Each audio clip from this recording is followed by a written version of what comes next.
Buenas noches y gracias por estar nuevamente con nosotros. Hay cuestiones que uno tiene que empezar a mirar, a sopesar. Hoy día me quedé sorprendido, pero al ver los periódicos. La mayor parte de los llamados periódicos serios seguían con el tema de estas escuchas legales y que revelan todos los problemas que hemos estado viviendo, que vive el país, la corrupción existente en el Poder Judicial, en los distintos poderes del Estado. Pero el periódico que más se vende, no en el Perú, sino en América Latina, se hablaba de centenares de miles de ejemplares, es el Trome. Y el Trome abre con Luis Miguel. Y ninguna de las notas ya hace referencia a el tema de los audios. Y es que los audios empiezan a cansar. Y es que los audios empiezan a agotar a la gente. Ya es una cuestión en que uno tras otro hace perder la hilación de algo. Ya uno no sabe qué escuchó, qué es lo que se viene, quiénes están implicados, cuáles son importantes y cuáles no. Si nosotros como sociedad llegamos al hastío de las revelaciones que se hacen sobre la corrupción, vamos a tener una sociedad que retrocede en la lucha contra la corrupción, que pretende mirar hacia otro lugar. Eso tiene que ver mucho con la manera en que se están administrando estos audios, legales, pero que han traspasado la barrera del secreto que debería haber. ¿Es bueno? Sí, nos ha revelado lo que hemos vivido, nos ha hecho ver que el tema de la corrupción no es una cuestión de dictaduras, que en democracia también, y que en nuestro país las cosas están pasando de una manera terrible. Yo sigo sosteniendo que esto no se trata de una crisis judicial. Nosotros hemos pasado de una crisis del Ejecutivo al Congreso y ahora al Poder Judicial, es decir, los tres más importantes poderes del Estado. Entonces el país está en crisis. ¿Qué es lo que se viene? ¿Cómo debemos afrontar este asunto? ¿Cómo debemos afrontarlo en lo judicial? Hoy día lo vamos a tocar y lo voy a tocar con un ensayista, un intelectual liberal. Paul Laurent estará con nosotros y vamos a hablar esto del liberalismo y el Perú y los problemas de la justicia. Y en la segunda parte del programa vamos a hablar de otro tema. Voy a estar con Edwin Heredia de la Asociación Vida y Familia. Y es que el tema de eutanasia es un tema que empieza a discutirse, se aprobó en Colombia, de alguna manera se busca aprobar en México. Chile piensa votarlo en su Cámara de Diputados el próximo 31, que es la eutanasia. Es una buena idea legalizarla. Todo eso lo trataremos en la segunda parte del programa. Soy Enrique Zavala, le recomiendo que ponga su teléfono en modo avión porque empezamos ya las entrevistas. Paul, bienvenido. Muchas gracias. ¿Debo decirte Paul o debo decirte Paul? Paul, como me llaman en casa. Paul. Sí. Paul. Me pareció muy interesante un artículo que tú has escrito, me has dicho hace un tiempo, sobre el tema de justicia. Pero en el Perú hemos asistido a algo que es terrible. Hemos visto el fracaso de la justicia convencional, de la justicia del Estado, pero también hemos visto, pocos meses antes de eso, el fracaso de la justicia privada, con el caso Orellana. Corrupto el Poder Judicial, corruptos los arbitrajes. Se podían comprar fácilmente los árbitros, se podían direccionar y elegir a los jueces que podían ser fácilmente corrompibles. Una cuestión atroz. ¿Cómo analizas tú en estos escenarios que hemos vivido, que vivimos los peruanos, el tema de la crisis judicial actual? Sí, bueno, la crisis actual es porque hay audios ahora, pero la verdad de actual no tiene nada. Siempre fue así. El presidente convocó una comisión para que en 12 días le ponga sobre blanco y negro algunas ideas para poder decirlas mañana, 28. Y esto él quiere resolver en 2 semanas lo que en 200 años nunca se resolvió. Es bueno el intento, o sea, hay que ser bien pensado siempre, ¿no? ¿Por qué es malo el sistema judicial, incluido el arbitraje? ¿No será porque los dos son monopolio? El sistema judicial ordinario, donde acudimos todos mayormente, es un sistema en el cual siempre se ha puesto en tela de juicio la calidad moral de los operadores de justicia. La idea del juez corrupto está en los cuadros, en las pinturas de Teodoro Núñez Ureta, un ilustre ciudadano. En de los esta vitrales ciudad, de la Corte ¿no? Superior de Justicia son la historia de la injusticia en el Perú. No es la historia de la Así justicia, es. sino la historia de la injusticia Así en el es. Perú. Lo quiso hacer Teodoro Núñez Rebasa, el hijo de Teodoro Núñez Ureta. Y también el padre tiene unas acuarelas, si mal no recuerdo, eso porque es memoria escolar.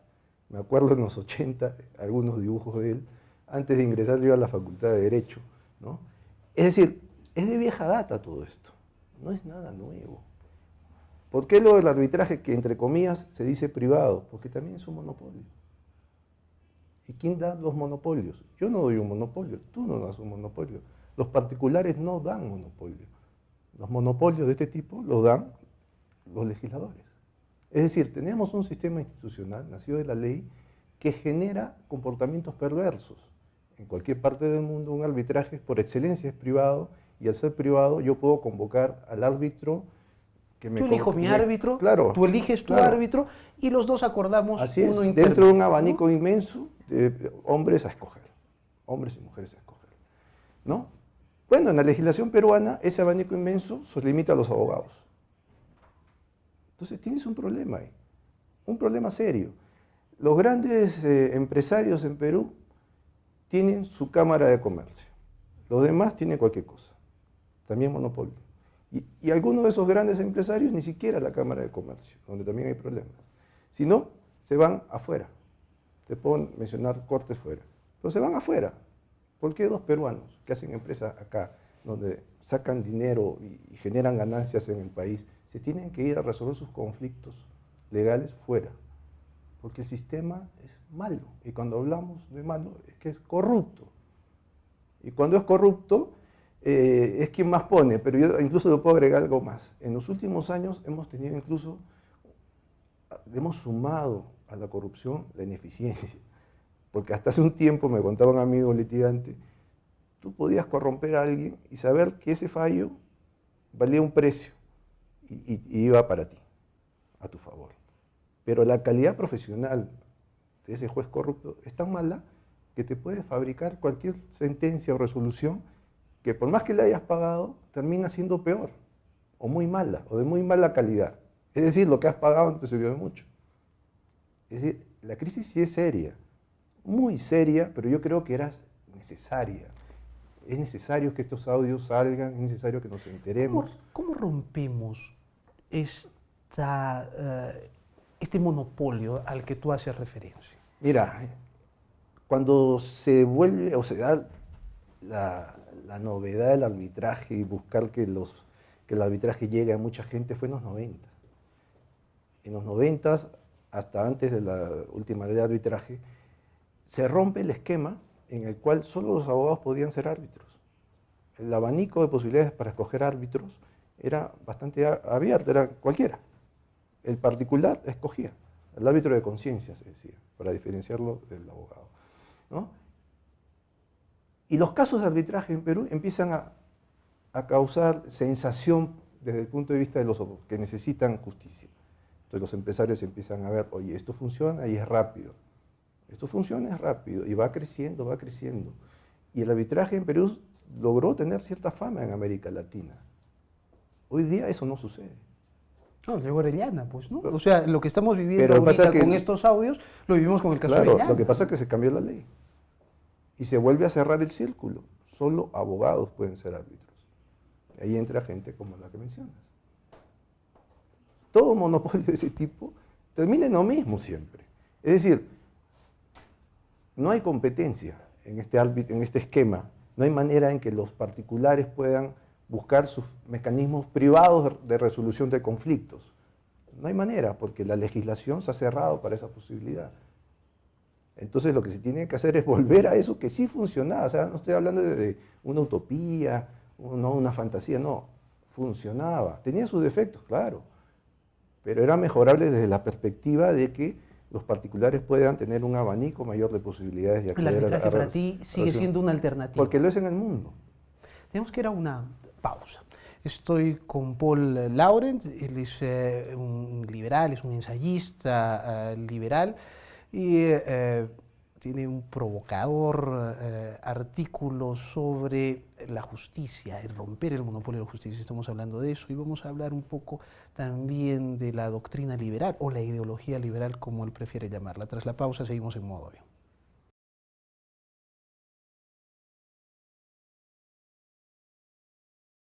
Estamos de regreso en el programa. Estoy con Paul Laurent. Paul Laurent es un pensador liberal, un ensayista, y que va a dar una charla aquí en Arequipa, cuyo nombre es interesante: la virtud republicana y la igualdad ante la ley. Bueno, voy a aprovechar el título.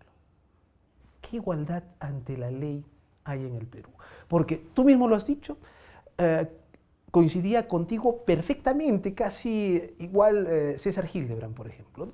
En 12 días una comisión no te arregla un problema de 200 años. Pues. O sea, el Perú, desde que es Perú, ha tenido el mismo problema de la justicia. Entonces, ¿de qué igualdad hablamos? ¿Y por qué es importante ser igual ante la justicia? Que es la lucha constante, ¿no? El gran legado de Occidente al mundo, cuando hablo de Occidente estoy hablando de Roma, el mundo medieval, Europa de los ilustrados, ¿no? Es el buscar la igualdad ante la ley, ¿no? Como un imperativo ético. ¿Qué es eso? ¿No? Algunas sociedades lo han logrado más que otras, pero ninguna sociedad es totalmente igual, el principio, ¿no? Sin embargo, la aspiración está vigente.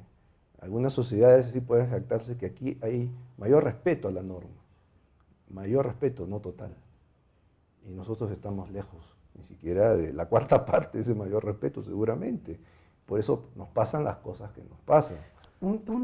Se supone que en una democracia un ciudadano debe percibir, un ciudadano común, que puede tener la misma educación que da el Estado como la que da un colegio de primer nivel, que uno puede ser atendido en un hospital público como en una clínica privada de buen nivel y que uno puede ganarle un juicio a un rico o a un poderoso. Sobre todo ese último punto. En el Perú no pasa. Sobre todo ese último punto, porque la gente se rompe el lomo día a día para educar a sus hijos, pagar un colegio. Te rompes el lomo para, en el caso de una enfermedad, poder contratar un seguro y poder activarlo en su momento, ¿no? Pero no te puedes romper el lomo para tener justicia por tu cuenta. Eso es imposible.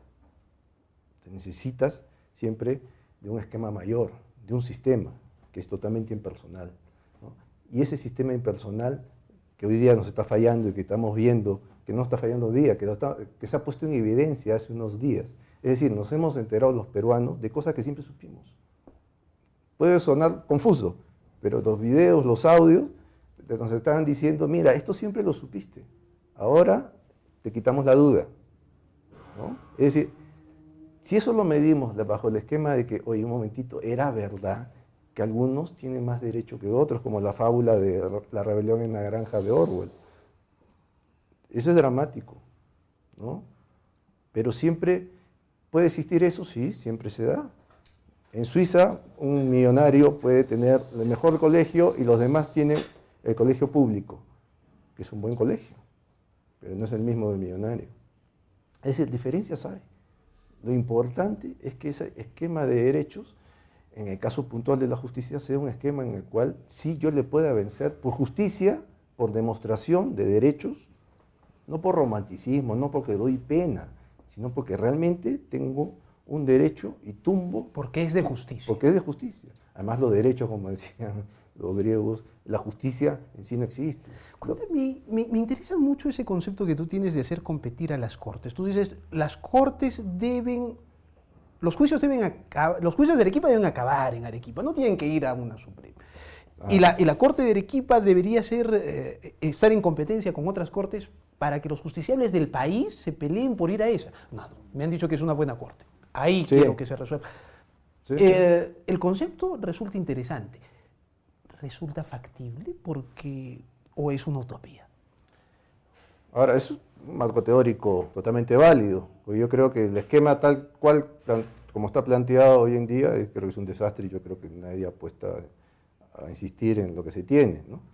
Y no es una utopía en la medida en que, a ver, se puede dar, porque quizás en algún momento existió una de las ventajas del mundo occidental, es la competencia. Ya no solamente en el campo del mercado, sino en el campo de la política. ¿Por qué en Europa no existió, hasta la llegada de Hitler, ¿no?, un esquema de un totalitarismo total, ¿no?, omniabarcante? Esto puede ser redundante, pero el emperador chino, hace 50 años antes de Colón, decidió que nadie embarque, nadie navegue más allá de cierta cantidad de espacio, e impidió la posibilidad de que existiera un Colón. ¿Por qué? Porque tenía en todo ese espacio de China, que era casi un subcontinente, su voluntad era la ley. Europa nunca conoció eso, es decir, había competencia, y también había competencia de jurisdicciones. Y un país tan grande como el Perú, eso puede verse como una posibilidad, creo yo, ¿no?, en la cual los peruanos, a través de ese esquema en el cual Arequipa, Piura, Lima, Puno, Cusco, puedan tener esquemas de justicia autónomo, donde el proceso termine ahí, puede mantenerse el Tribunal Constitucional todavía, y al terminar ahí, ese esquema, siendo siempre estatal, acá no es una utopía libertaria ni nada parecido, ¿no?, nos puede indicar la calidad de los jueces al momento de decidir. Ahí hay dos cosas que veo. En primer lugar, ese concepto funciona en repúblicas federales, ¿no? Claro, ese es un punto interesante. En Estados Unidos hay pues la Constitución Claro. federal, pero hay constituciones... Y son esquemas muy diferentes. ¿No es Nueva York cierto? no es igual a California, hasta con Cada códigos quien civiles y procesales. Exactamente, penas de muerte y legalizaciones y prohibiciones en distintos lugares.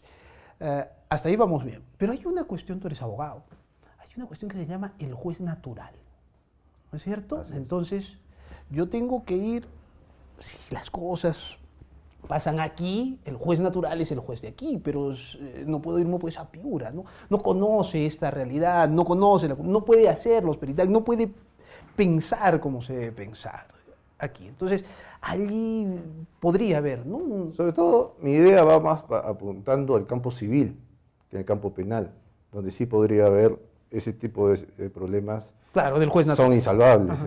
para ponerlo en blanco y negro, ¿no? Pero en el campo civil, yo creo que si la gente, como en el arbitraje, pueda tener la posibilidad de elegir, al fin y al cabo, ¿qué es lo que busca la gente? Solucionar un conflicto. Entonces, ¿por qué ponerle escollos si estamos viendo que, oye, al norte del país, estos tipos de problemas los resuelven más rápido y de acuerdo a nuestros intereses? Sí, pues, pero hemos venido ¿no?, con cosas que no funcionan, con buenas ideas que no funcionan. El Consejo Nacional de la Magistratura era una buena idea. Yo creo que no fue buena idea nunca, porque siempre hay política. Y donde hay política, yo creo que las ideas nunca son buenas. En Estados Unidos es el presidente quien pone a los jueces de la Suprema. Juez supremo. Y mira cómo ponen a Claro. los jueces supremos. Hay otros que se eligen, ¿no es cierto? Nosotros hemos elegido jueces, elegimos jueces de paz, pero igualito, no sé. ¿Personas? Ese es el Mira, asunto. lo que pasa es que cuando hablamos de Estados Unidos y aquí, digo Estados Unidos, puede ser otro país también, como decía Tocqueville, nos olvidamos del espacio de poder intermedio, que es la sociedad civil, ¿no?, que son instituciones, y la voz de la gente. La voz de la gente en Perú es un eco en el vacío.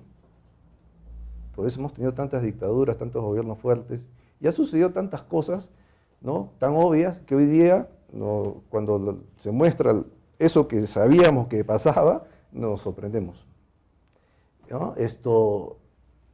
En Estados Unidos se puede dar la elección de un juez vía elecciones, en ciertas zonas, en vía elecciones.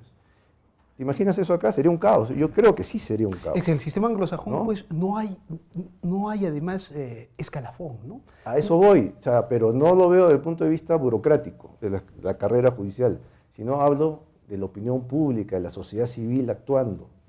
Eso no tenemos, o lo tenemos de manera muy frágil, muy débil. Entonces, esos son soportes importantes para una sociedad, sobre todo una sociedad democrática. ¿Por qué? Porque la gente vota. Al fin y al cabo, con el voto es elegido tal o cual persona. Se ha hecho discusión mucho sobre la idoneidad del presidente del Congreso de la República, recientemente elegido, ¿no? Pero ¿quién lo eligió? Nuestros representantes. Así es, la gente. Tenemos que ir a una pausa.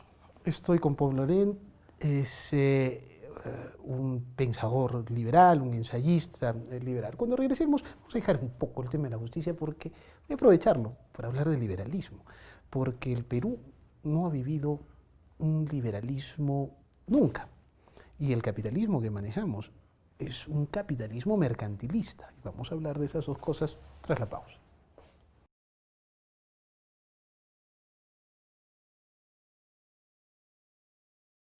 Estamos de regreso en el programa. Sigo con Paul Laurent. Él es un ensayista y un pensador liberal. Paul, o Paul, parece que este tema del liberalismo empieza nuevamente a ponerse de moda en base a un libro escrito por Vargas Llosa, La llamada de la tribu. Pero siempre se presta a confusiones porque, sobre todo en el Perú, uno ha escuchado términos como neoliberalismo. Mala palabra. Eso es injusto, eso va contra las clases populares, eso va contra los peruanos que no son ricos, y eso es el instrumento para que los ricos se hagan cada vez más ricos, a costa de los pobres, ¿no es cierto? Ese es el concepto general. Tal vez sea bueno tratar de definir qué es realmente el liberalismo y qué es lo que hemos estado viviendo, qué tipo de capitalismo hemos tenido en el Perú, o tenemos en el Perú. Bueno, la propia expresión, liberalismo es buscar el imperio de la voluntad individual, ¿no? El respeto a ese individuo que decide tener su propio sueño y su propio camino a la felicidad, como decía la Constitución norteamericana, o la Declaración de Derechos de Thomas Jefferson. Y ese camino a la felicidad siempre es un camino personal. Y el liberalismo lo que busca es que sea posible, bajo tu propia cuenta y riesgo, ese camino a la felicidad. Así de simple.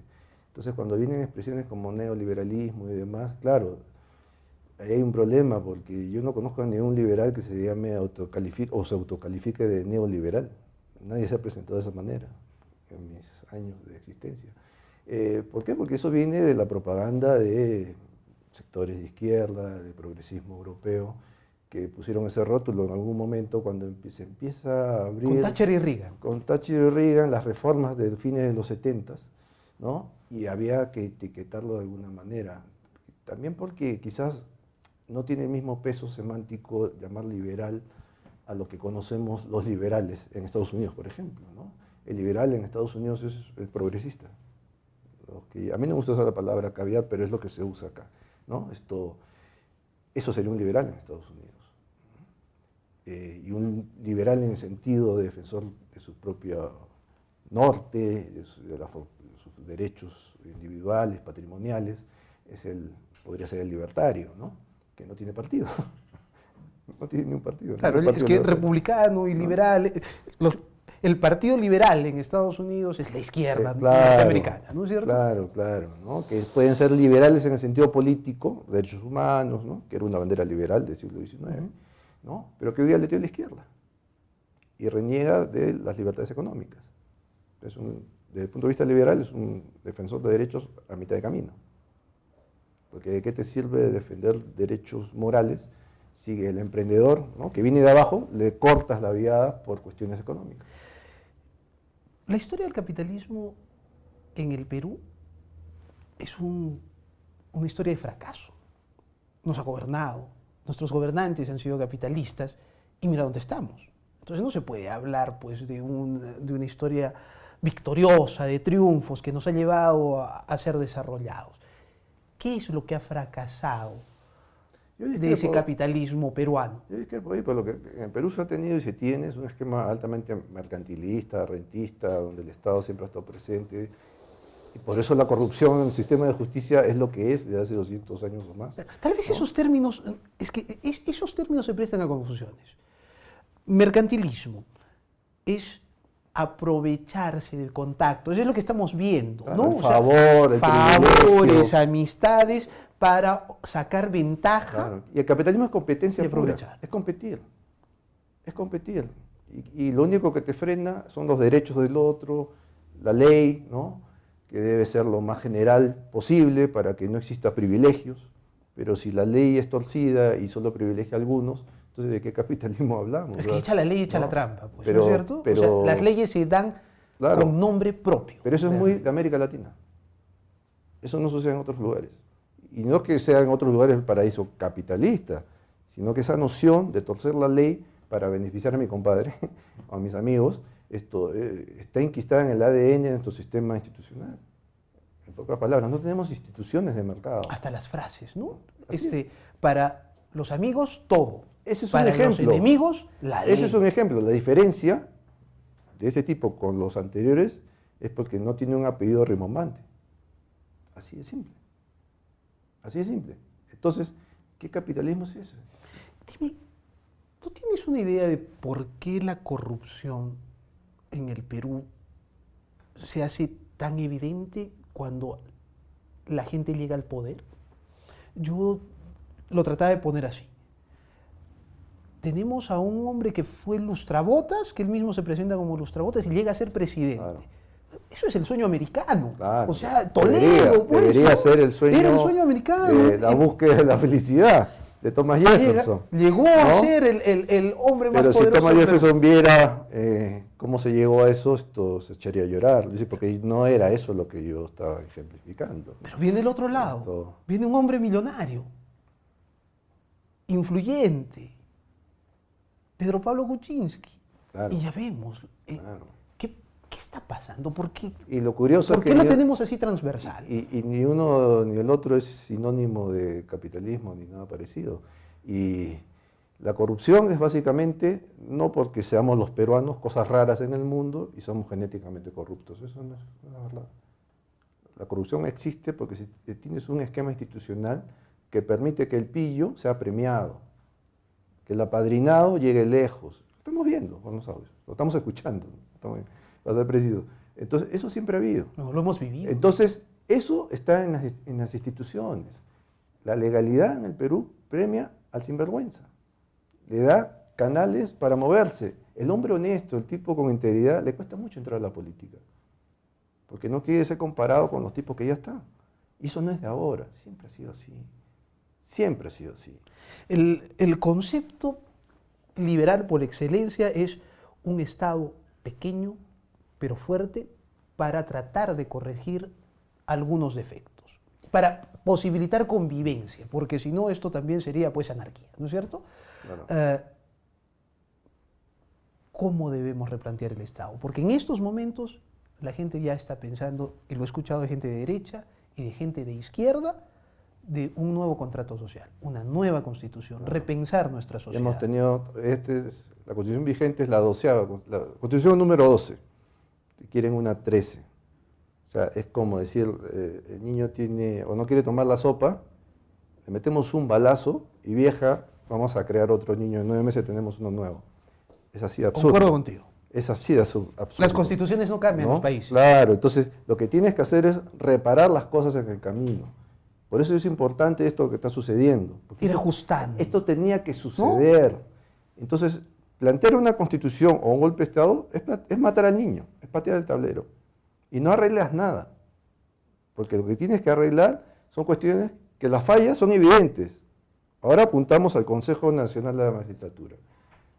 Estamos viendo que esa institución tiene serios problemas. Yo creo que no debería existir. Pero hay otros que dicen que hay que mejorarlo. Ya está bien, pero hay que ir reparando cosas. Porque nada está hecho, nada está establecido de manera al detalle a futuro. O sea, uno no sabe qué va a suceder mañana. O que una institución que funciona en Estados Unidos o en México, por un país cercano, funciona acá. Cada país tiene su propia dinámica. Pero ciertamente no es que uno nace más corrupto por nacer en esta tierra. No, eso hay que quitarlo de la cabeza de la gente. Por favor, acá hay gente honesta, hay gente valiosa, gente que se rompe el lomo. Y lo que necesita un Estado, o la gente del Estado, es que le respete ese logro individual, ese logro de familia, de grupo privado. Y si eso no se respeta, al fin y al cabo la vida no es viable. Si tienes un Estado donde solo favorece a algunos y la justicia solo le da a sus compadres, eso no es viable. Y uno de los problemas mayores que tiene el Perú en los diferentes rankings de institucionalidad es el tema de justicia. Aparece muy abajo, muy abajo. Entonces, y esos rankings vienen publicándose años de años. Y recién algunos se enteran que el sistema de justicia es corrupto. Sí, pues, no es una sorpresa. Es increíble. No es una sorpresa.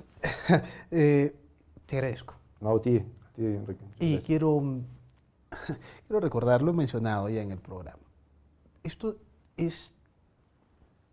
no es novedoso, como lo ha dicho, que Juan Guillermo Carpio Muñoz, el arequipeñista, en su diccionario de arequipeñismos, coloca una anécdota. Una mujer ya de edad, arequipeña, de la primera parte del siglo pasado, estaba en el Poder Judicial de Arequipa, siempre iba y litigaba cuando la sorprendió un gran temblor, de los que suele haber en Arequipa. Entonces todos salieron los jueces y se pararon en el medio del patio de una de las casonas de la calle San Francisco.